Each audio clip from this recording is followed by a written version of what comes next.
Good evening, Kenton community. My name is Sabatino Samato. I am your superintendent, and this is our weekly update. Ladies and gentlemen, there's a few things that I want to accomplish in this update. First, I want to give you a progress update with all scheduling, everything that's going on with our models here in Kenton. I also I'm going to give you an update on Universal Pre-K and also talk to you about some developments this week that we learned about with contact tracing and other things that we learned through meetings and through updates from not only our local government, but also our state and national level. I want to finish off by telling you about some ways that you can get more information readily throughout our district, and also about some parent meetings that will be coming up next week that we announced last week. I want to reiterate that. So first, let's talk about our progress update. Ladies and gentlemen, I think the main thing to remember here is that we have two objectives that we are trying to accomplish. Number one, we have to make sure the health and safety of everyone involved. That has not changed. So when I'm speaking about everybody involved, I'm speaking about our students, our families, and our staff. Health and safety is a priority. Health and safety comes first. That has not changed. Also, what has remained consistent in everything that we're doing and everything that we're planning is that we are trying to achieve the best learning possible. So when we're looking at all of these models, whether we're talking about in-person, hybrid, virtual, remote, all of these things we are looking at through the lens of these two objectives. We're looking at all of the positives of each of those models. We are looking at all of the challenges of each of those models. So I want to give you a progress update on all of that. Today is the final day that families could sign up for the virtual academy. Now, I just want to delineate that a little bit further once again. That virtual academy means this is an option that would exist if we are in the hybrid model.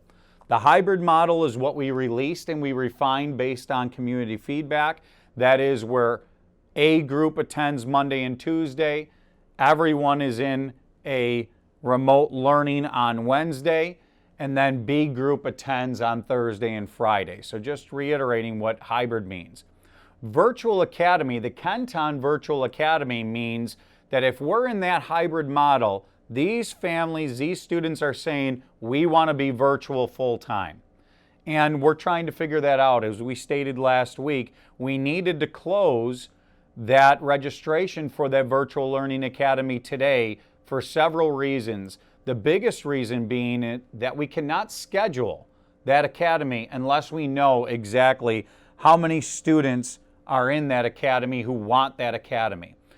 Also, we know that we're going to have some limitations with that academy. That virtual academy, we're not going to be able to offer every single subject that we offer in the schools all the time, but we won't know truly what that looks like until we see the registrations and we attempt to schedule.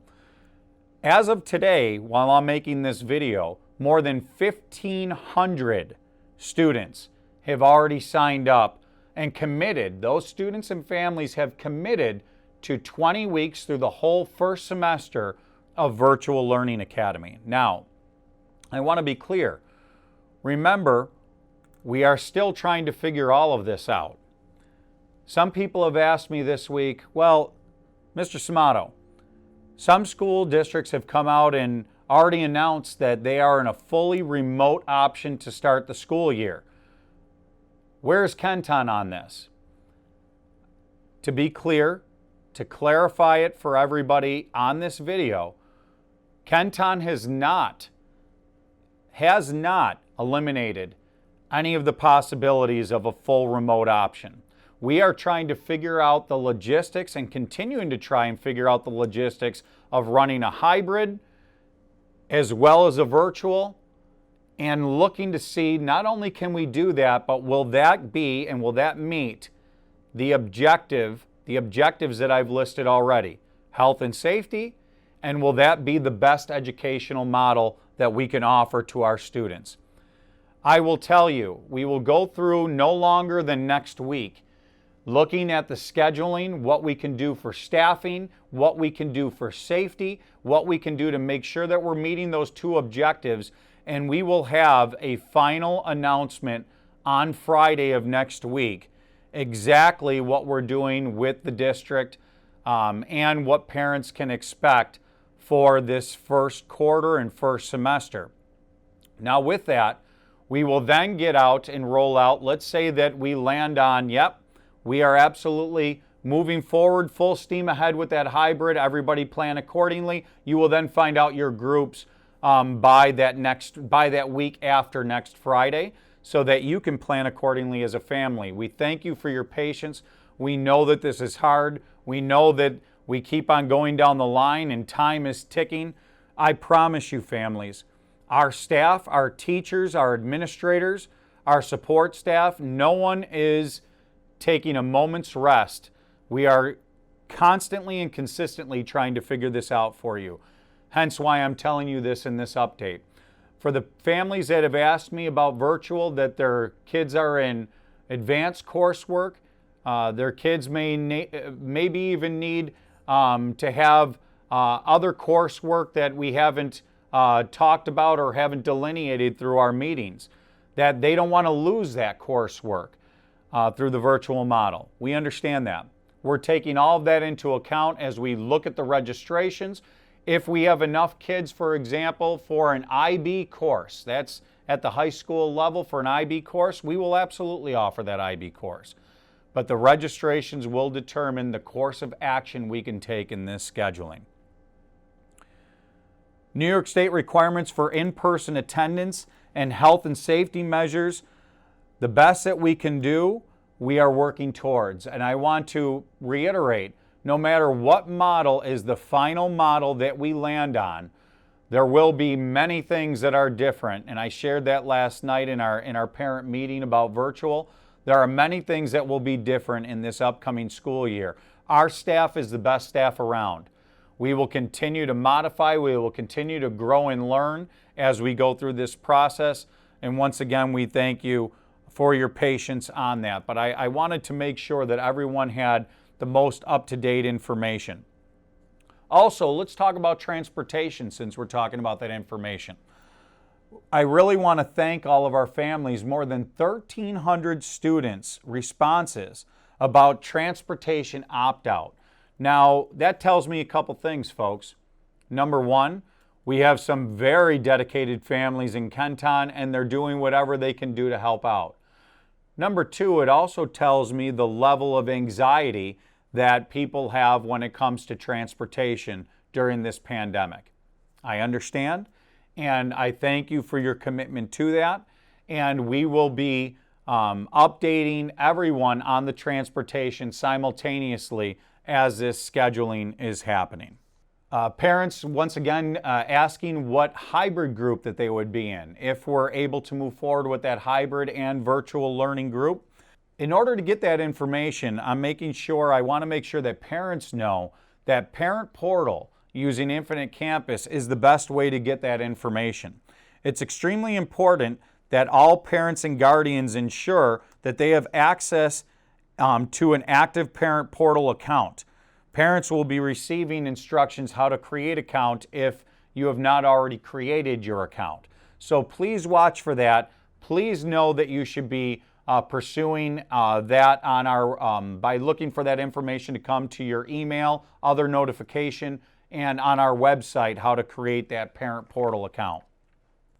Another question that came up, you heard me mention it yesterday. Actually, you may have even seen some of our local newscasts have indicated that universal pre-K funding, we were still waiting. All of our districts locally have been waiting for news on universal pre-K.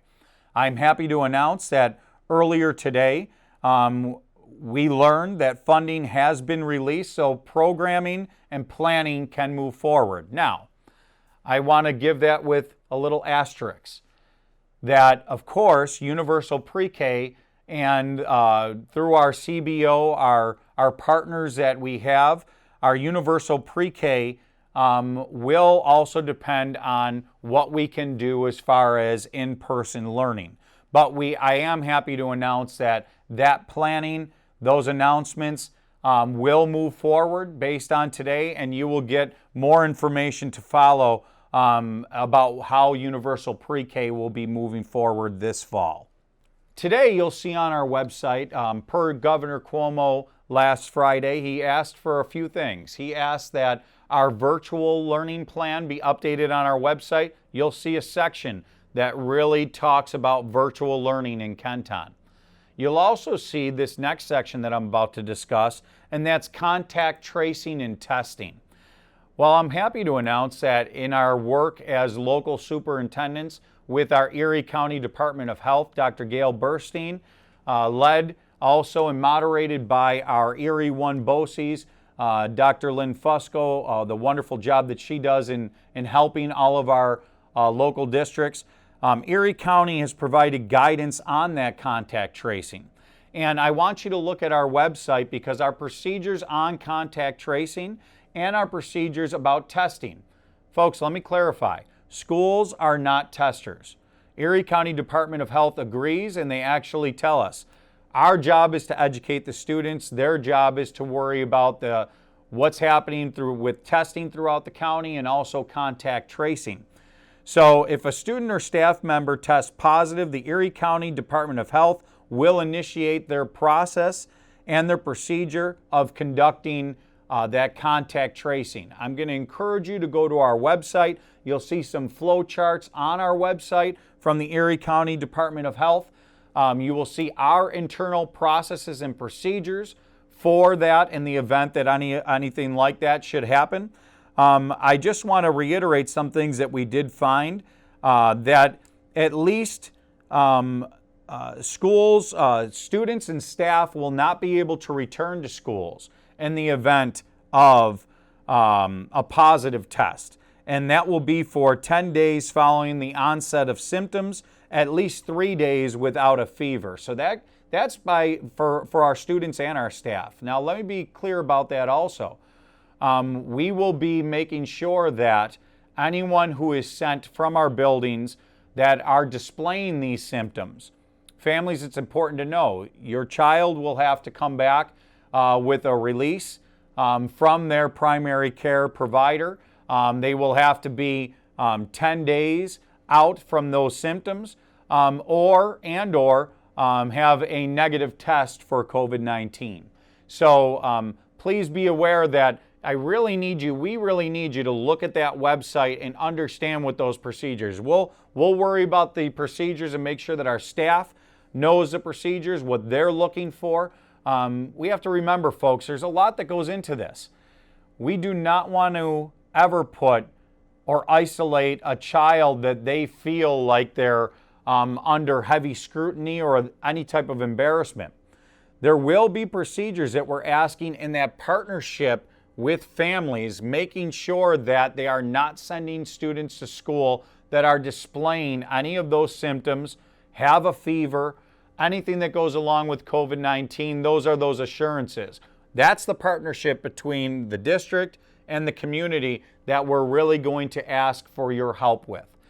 So please stay tuned. Read that website. Look at that section. We will continue to update our procedures in the event that we are a full, not a full, but a return to school in the hybrid model.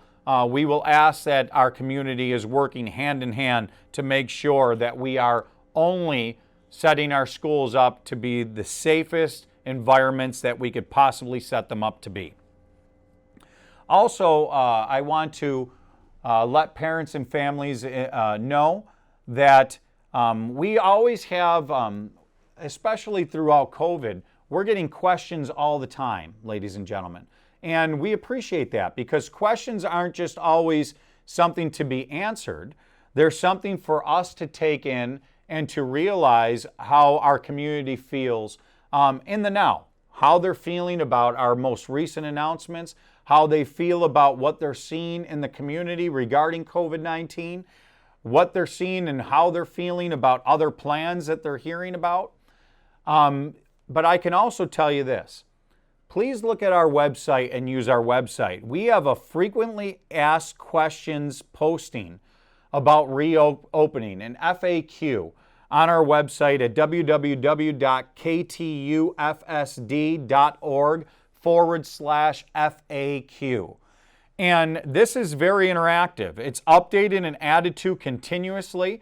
A lot of times with the community, and I share it with the community through email, but what I want everybody to understand is when I'm answering email, sometimes I am blind carbon copying our cabinet members, our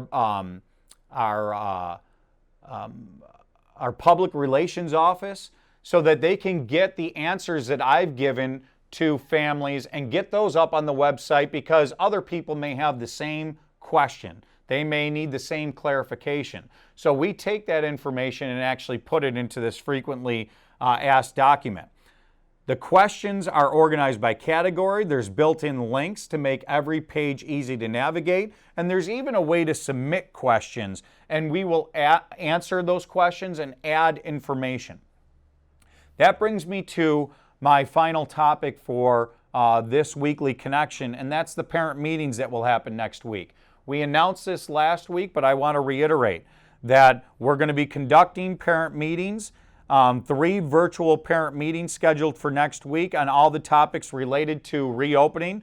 That our first one will be this Monday regarding reopening. That will be from 5 to 6 p.m. This Wednesday from 5 to 6 p.m. and this Thursday coming up from 6 to 7 p.m. Now, this won't be our first rodeo per se on these live parent meetings. We actually held one yesterday. Thank you to the over 700 people who were actively engaged in that session. That ran for about an hour. We only focused on Virtual Learning Academy because the registration was closing today and we wanted to answer as many questions as we could. But the format for next week's parents' meetings will follow a very similar format to yesterday. It will be on YouTube Live, and we will be taking questions live and answering them. The difference is our presentation will focus on various aspects of our reopening plans and what we're looking at when we're looking at the reopening plan and making those final decisions. Then we will also take questions based on certain topics for a certain duration of time so that we can get all of the topics into that 1-hour format. Those broadcasts on YouTube then are recorded and they're put up on our website so that parents can watch them over and over again if you'd like, or if they've missed it, they can watch it and they can be well informed as well. So please look for that. Closing also parent meeting. Speaking of our partners in Erie One-Bosse's, they will be conducting 3 virtual parent meetings at different times on Thursday, August 20th.